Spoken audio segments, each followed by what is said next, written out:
ఇప్పుడు మనం సిస్టంలో ఒక ఫోల్డర్కు ఎలాంటి సాఫ్ట్వేర్ లేకుండా ఎవరు ఓపెన్ చేయకుండా లాక్ అనేది ఎలా వేయాలో చూద్దాం.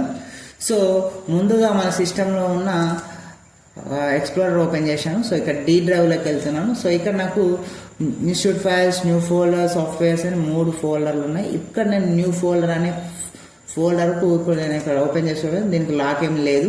సో ఈ ఫోల్డర్కి నేను ఇప్పుడు లాక్ వేస్తున్నాను. వేరే వాళ్ళు ఓపెన్ చేయకుండా ఉండాలనుకున్న లాక్ ఎలా వేయాలి, వేరే సాఫ్ట్వేర్ ఏది యూజ్ చేయకుండా అనుకున్నప్పుడు ఈ వీడియోలో ఎలా వేయాలో చూద్దాం. ఇక వీడియోలకు మన క్లాస్ అనేది వినే ముందు మన ఛానల్ కనుక మీరు మొదటిసారిగా చూస్తున్నట్టయితే మన ఛానల్ సబ్స్క్రైబ్ చేసుకోండి. మన వీడియోలో కంటెంట్ ఉందనుకున్నాం లైక్ చేయండి, అలాగే షేర్ చేయండి, కమెంట్ కూడా చేయండి. మొదటగా లైక్ చేయడం మర్చిపోకండి. సో మీ లైక్స్ ఎన్ని లైక్స్ ఎక్కువ ఇస్తే అంత బూస్టప్ జరుగుతుంది కాబట్టి లైక్ అనేది ఇవ్వండి. అలాగే మనం చేస్తున్న వీడియోస్ మీకు రెగ్యులర్గా నోటిఫికేషన్ రూపంలో రావాలంటే కింద ఉన్న బెల్ సింబల్ని యాక్టివేట్ చేసుకోండి. ఇక ఎలా లాక్ చేయాలో చూద్దాం ఇప్పుడు. సో ఈ న్యూ ఫోల్డర్ ఏదైతుందో దాన్ని సెలెక్ట్ చేసి పైన ఆప్షన్గా సో ఈ బార్లో అడ్రస్ బార్ ఉంటుంది. అడ్రస్ బార్ పైన క్లిక్ చేయండి. సో అక్కడ డ్రైవ్ వస్తుంది. సో దాన్ని డిలీట్ చేసి బ్యాక్ స్పేస్ అని సో సిఎండి అని టైప్ చేసి ఎంటర్ ప్రెస్ చేయండి కీబోర్డ్ మీద. సో మనకు ఇలా కమాండ్ ప్రాంప్ట్ అనేది ఓపెన్ కావడం జరుగుతుంది. సో ఇక్కడ టైటిల్ బార్ మీద మౌస్ పట్టుకొని ఇలా కిందికి మూవ్ చేసుకోండి. సో ఇక్కడ నేను టైప్ చేసే కోడ్ అనేది మీరు టైప్ చేయండి, ఆటోమేటిక్గా లాక్ అవుతుంది. CACLS okay. సో టైప్ చేసి స్పేస్ ఇవ్వండి. సో ఇప్పుడు ఫోల్డర్ నేమ్ ఇక్కడ ఏ ఫోల్డర్ నేమ్ అవుతుందో ఆ ఫోల్డర్ నేమ్ ఇక్కడ ఇవ్వాలి. సో అది కూడా డబల్ కోటోస్లో షిఫ్ట్ పట్టుకొని కోటోస్ మీద క్లిక్ చేయండి, డబల్ కోటోస్ వస్తుంది. సో ఇందులో న్యూ ఫోల్డర్ ఏదైతే పేరు ఉందో ఆ పేరు ఫోల్డర్ నేమ్ అనేది ఇక్కడ ఎంటర్ చేయండి. న్యూ ఫోల్డర్ సో స్పేస్ బ్రాకెట్లో 2 bracket again so invented commerce అని క్లోజ్ చేశాను. ఓకేనా, ఇది ఫోల్డర్ యొక్క నేమ్. ఇచ్చేసిన తర్వాత స్పేస్ ఇవ్వండి. ఇప్పుడు by E space by P space ఇచ్చేసి ఎవ్రీ1 అని ఇచ్చేసి కోలన్ ఇచ్చేయండి, ఎన్ అని ఇచ్చేసి ఎంటర్ కొట్టండి. ఆటోమేటిక్గా ఇప్పుడు ఈ ఫోల్డర్ అనేది లాక్ అయిపోయింది. కావాలంటే ఇప్పుడు ఇక్కడ ఉంది కదా, సో ఇక్కడ నేను డబల్ క్లిక్ చేస్తున్నాను దాన్ని. సో ఓపెన్ కావట్లేదు చూసారా. You don't currently have permission access this folder అని ఉంది. కంటిన్యూ అని అయినా కదా మనకి ఇది ఓపెన్ కాదు చూడండి.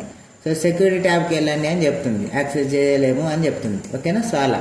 సో మరి దీన్ని మళ్ళీ ఎలాగా అన్లాక్ చేయాలి అనుకున్నప్పుడు సో సేమ్ మళ్ళీ ఇదే ఎక్స్ప్లోరర్ ఏ ఫోల్డర్ అయితే లాక్ చేసామో ఆ ఫోల్డర్ని సెలెక్ట్ చేసి అడ్రస్ బార్ ఏదైతుందో అక్కడ క్లిక్ చేసి ఆ డి డ్రైవ్ అది సంథింగ్ అక్కడ ఏదైతే డ్రైవ్ ఉందో దాన్ని డిలీట్ చేసేసి బ్యాక్ స్పేస్తోని CMD అని టైప్ చేసి ఎంటర్ ప్రెస్ చేయండి. మళ్ళీ కమాండ్ ప్రాంప్ట్ ఓపెన్ అవుతుంది. సో దీన్ని ఇలా కొంచెం కిందకి తీసుకోండి. సో ఇక్కడ మళ్ళీ same code CACLS space folder name double కోటోస్లో అంటే double quotes so new folder so space బ్రాకెట్లో 2 అగైన్ ఇన్వెంటెడ్ కామర్స్ పెట్టేసి క్లోజ్ చేశాను. Space by E space by P space everyone colon ఇప్పుడు F అని ఇచ్చేసి ఎంటర్ ప్రెస్ చేయండి. ఆటోమేటిక్గా F ఫోల్డర్ అనేది అన్లాక్ అయిపోయింది చూడండి. సో ఇప్పుడు నేను ఇది క్లోజ్ చేస్తాను. సో ఇప్పుడు ఓపెన్ చేసి చూపిస్తాను చూడండి.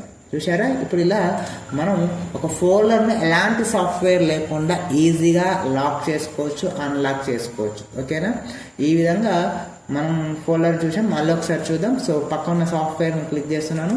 సో అడ్రస్ బార్ మీద సెలెక్ట్ చేశాను. సో బ్యాక్ స్పేస్తో డిలీట్ చేశాను. CMD ఎంటర్ చేశాను.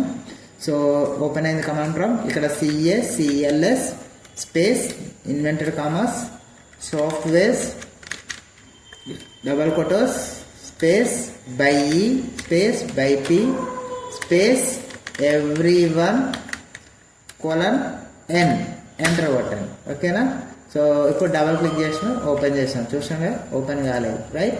సో ఇప్పుడు మళ్ళీ అది అన్లాక్ కావాలనుకున్నప్పుడు మళ్ళీ సేమ్ కమాండ్ ప్రాంప్ట్లోనే CACLS double quotes softwares right double quotes by E space by P space everyone colon F అని ఇచ్చేసి ఎంటర్ కొట్టండి. ఆటోమేటిక్గా అన్లాక్ అయిపోతుంది చూడండి. చూసారా, ఇలా అన్లాక్ అయిపోయింది. ఈ విధంగా మనం సిస్టంలో ఉన్న ఫోల్డర్ను డైరెక్ట్ లాక్ చేసుకోవచ్చు, అన్లాక్ చేసుకోవచ్చు. ఈ వీడియో మీకు నచ్చింది అనుకున్నాను. నచ్చితే లైక్ చేయండి. అలాగే మన వీడియోను మొదటిసారి చూస్తున్నట్లయితే మన ఛానల్ సబ్స్క్రైబ్ చేసుకోండి.